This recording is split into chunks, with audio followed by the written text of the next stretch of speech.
Hello again, my name is Frank Ally. I am a California licensed attorney dealing primarily in family law issues. In this series of videos, we're going to discuss domestic violence restraining orders. But before we do that, I think I need to put them in context of a bigger picture of restraining orders in California. There are actually at least 6 kinds of restraining orders in California. Those are domestic violence restraining orders, which we'll be talking about in this video. There are civil harassment restraining orders. There are elder abuse restraining orders, gun violence restraining orders, workplace violence restraining orders, and finally, school violence restraining orders. There's going to be a little overlap between the domestic violence restraining order and the civil restraining orders, but let's talk about those in the coming narrative that we're going to do here. The first thing I want to talk about is what happens when there is an incident, a history, or a possibility of domestic violence. There's going to be 2 paths we can take on this. One is a criminal path and one is a civil path. The civil path is the domestic violence restraining orders that's handled through the civil divisions of the California courts, particularly the family law divisions. The criminal protective orders are handled through the penal code system and the penal system and are handled with the local district attorneys or prosecutors and police officers. I think the best way to talk about this is to talk about, maybe give an example and what happens. So let's say there's an incident that occurs and the police are called out to intervene. The police have a number of tools in their toolbox that they can use. They can certainly make an immediate arrest, they can make a referral to the district attorney for further investigation, or they have the option of issuing what's called an emergency protective order. That's called an EPO. An emergency protective order is designed to calm down, give people time to step back and contemplate what they want to do. Typically when the police issue an emergency protective order, it's limited, it's issued for only for a limited period of time, maybe 5 to 7 days.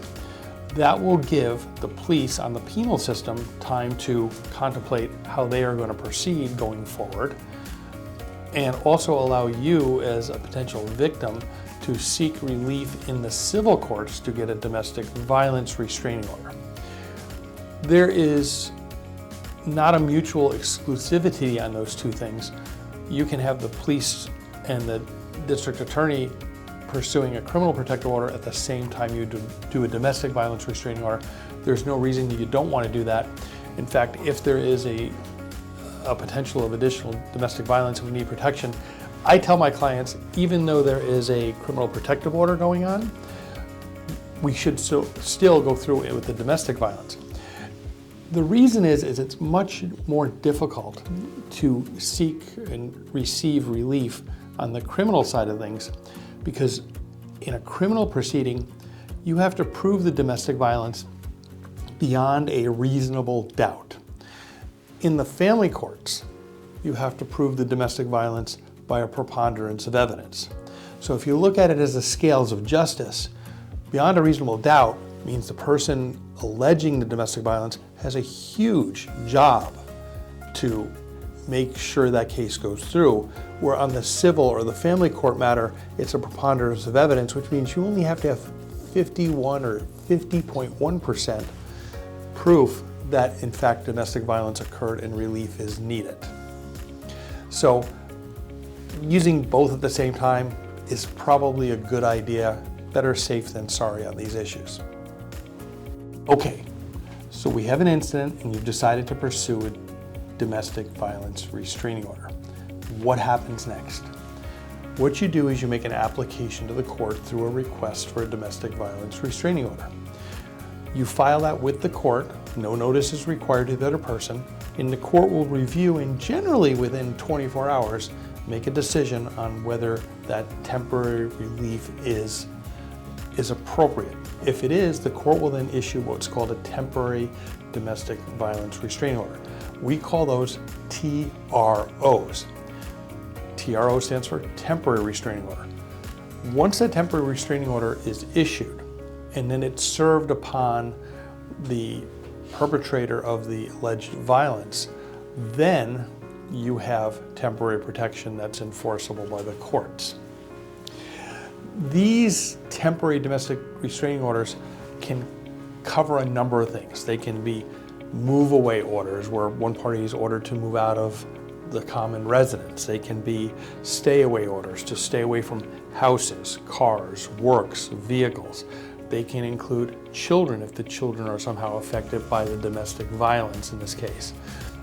It can also create no contact orders. The other person can't email you, phone you, talk to you, either directly or indirectly.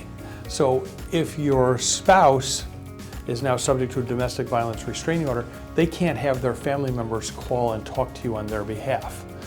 They're restricted from doing that, restricted from direct and indirect contact. So there's a number of protections that occur once a temporary order is issued, these TROs are issued. What will then happen is the court will schedule a hearing to determine whether that temporary order should be extended, dropped, etc. And typically when you go back for the return hearing, three things will happen. A, the court will drop the hearing, and if they do drop the hearing or drop the request for the temporary restraining order, the victim or the alleged victim can still ask for a trial to pursue that restraining order. The court can issue the temporary restraining order and convert it to a domestic violence restraining order at that hearing. So depending on the level of facts and the procedures on the individual court, a lot of times they'll hear the matter immediately and make a decision on that domestic violence restraining order being converted from a temporary order to a permanent order at that time. The other thing that could happen, and probably the most common thing, is the court will continue the temporary restraining order and give the parties an opportunity to have an evidentiary hearing or a small trial to determine the facts, hear from witnesses, look at documents, etc. So those are kind of what happens once you file this domestic violence restraining order from a procedural standpoint.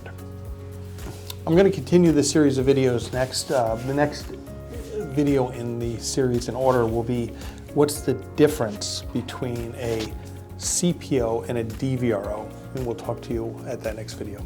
I'm Frank Ally. I'm your ally in family law. Thanks for listening. Subscribe if you like our channel. Look at our other videos. I think there's a lot of good information here for you. Thanks.